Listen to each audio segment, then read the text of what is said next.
एक सकारात्मक विचार चॅनेलला सबस्क्राइब आणि शेअर करा। त्यांनी का सतरंजीच उचलावा का? ते बदलची आवश्यकता आहे। बदल आय राम गया राम हे सगळं चालणार आहे। पाहू आता समोर 16 तारीख रिझल्ट जवळच आहे। मोदी चिन्ह आहे घड्याळ।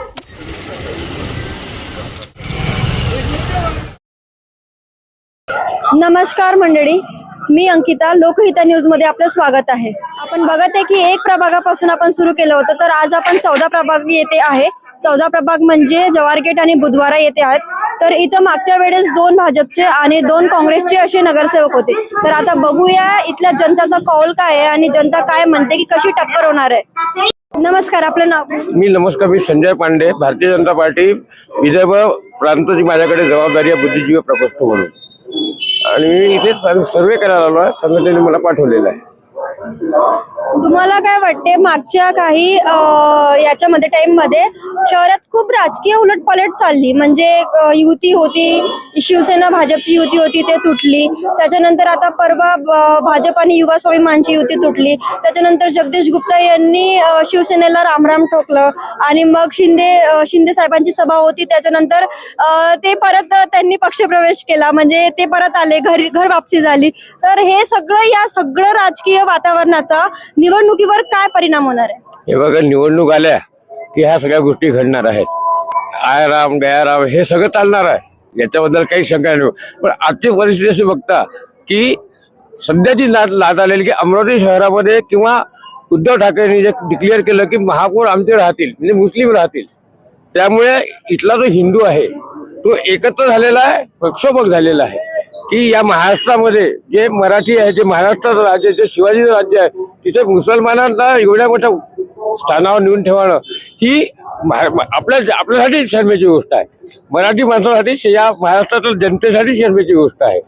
आणि त्याचा थोडासा काही परिणाम म्हणा किंवा असं आहे, त्यामध्ये जनतेची शर्मेची गोष्ट काय झाली मला एक सांगा तुम्ही। जनताने असं नाही म्हटलं, जनता असं काहीच करत नाही आहे। हे फक्त एक राजकीय एक राजकीय भाषण आहे आणि एक राजकीय सेंटेन्स आहे, आणि ते पण एक राजनेत्याने दिलेलं आहे। मान्य आहे ना मला। जनता कोण आहे? हिंदू जे आहे ना जनता, त्यांच्यापर्यंत जो निरोप जात आहे, तो निरोप तो प्रक्षोभ आहे, तो परत तो उखाळून येईल, आणि जो सगळा प्रक्षोभ जो आहे तो मतपत्रिकेद्वारे पण त्यांनी मुंबईच्या निवडणुकीमध्ये हा संदेश दिलेला आहे की आमचा जे पण आहे महापौर आम्हाला हे बसवायचं आहे वगैरे वगैरे जे पण आहे। पण आता ते मुंबईची गोष्ट झाली ना। मुंबईचा जो त्यांनी उद्धव ठाकरेंनी तो जो पण सेंटेन्स बोललाय त्याचा परिणाम इथं अमरावतीत होणार। हिंदू हृदय समाजाचा मुलगा आहे, तो जर म्हणतो की मी हे बसव, तर जनता प्रक्षोभक होणारा हा साधी गोष्ट आहे, याच्यात काहीही दुमत नाही।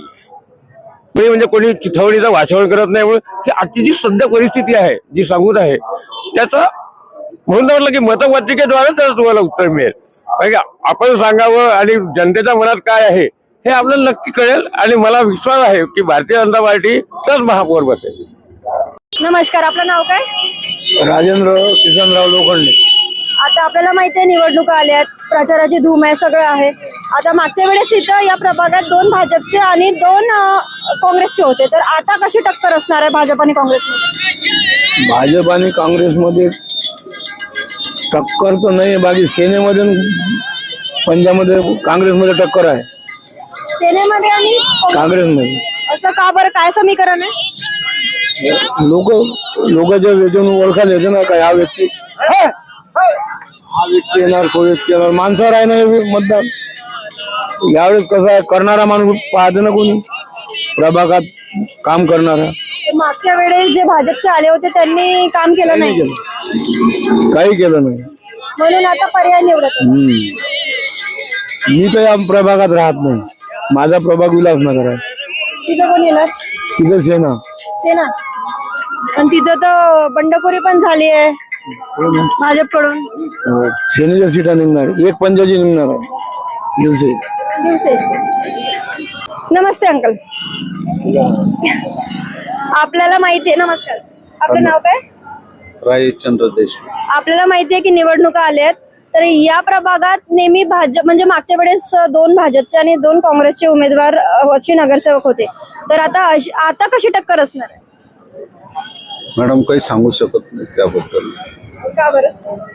खबर आता लोकांच्यावर आहे, सगळं डिपेंड. आपण काही लोकांच्या मनात तुम्हाला काय वाटतं? मला जास्त इंटरेस्टच नाही राजकारणात.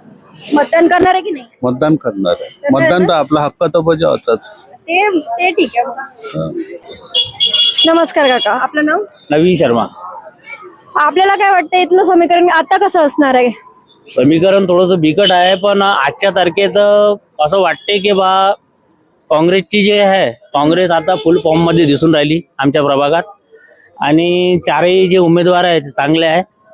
आणि मग आता पाहू, आता समोर 16 तारीख रिझल्ट जवळच आहे.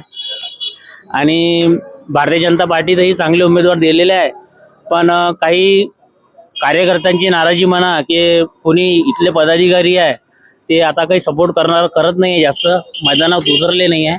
म्हणून भाजपला थोडासा धक्का बसू शकतो. असं का बरं?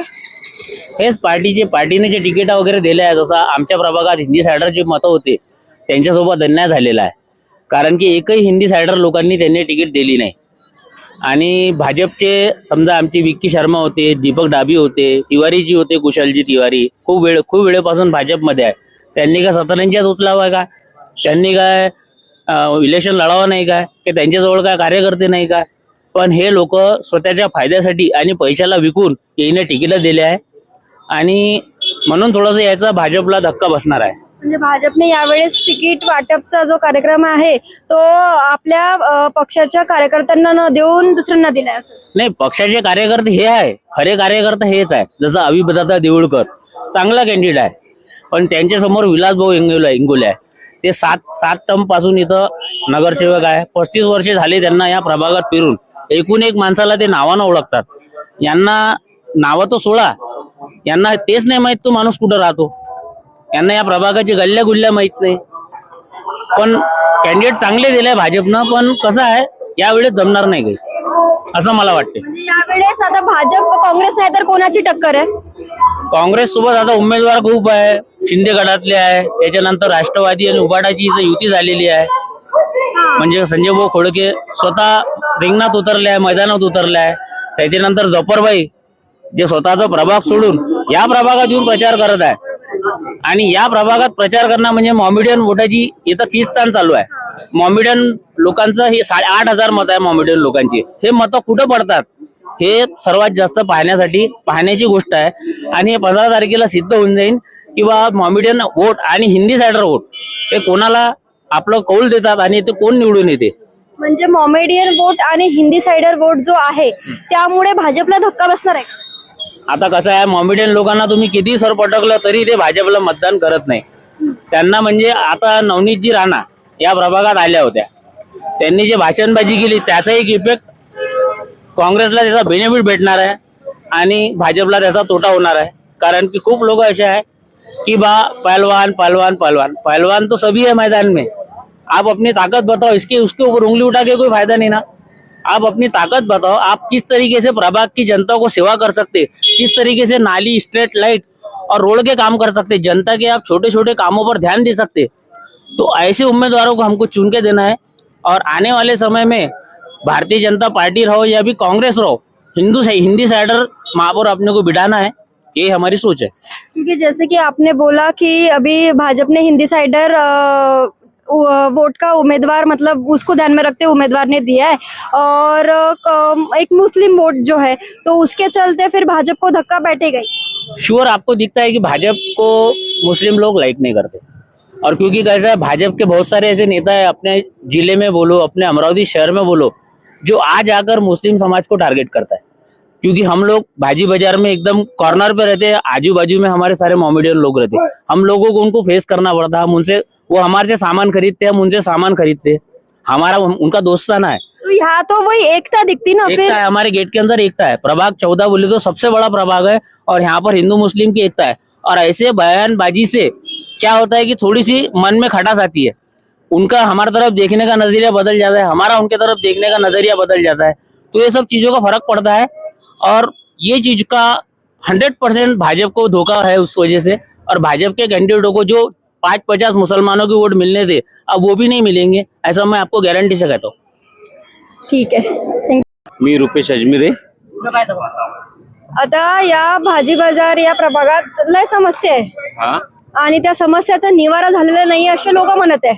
तर आता निवडणुकीत याचा काय परिणाम पडणार आहे आणि इथं समीकरण कसं आहे? इथे समीकरण कसं आहे, इथे समीकरण फक्त असं आहे, इथे बदलची आवश्यकता आहे. बदल कोणीतरी नवीन नेता पाहिजे जो तळमळीचा असो. असा जर नेता जर निवडून दिला तुम्ही तरच या परिसराचं निवारण होऊ शकते.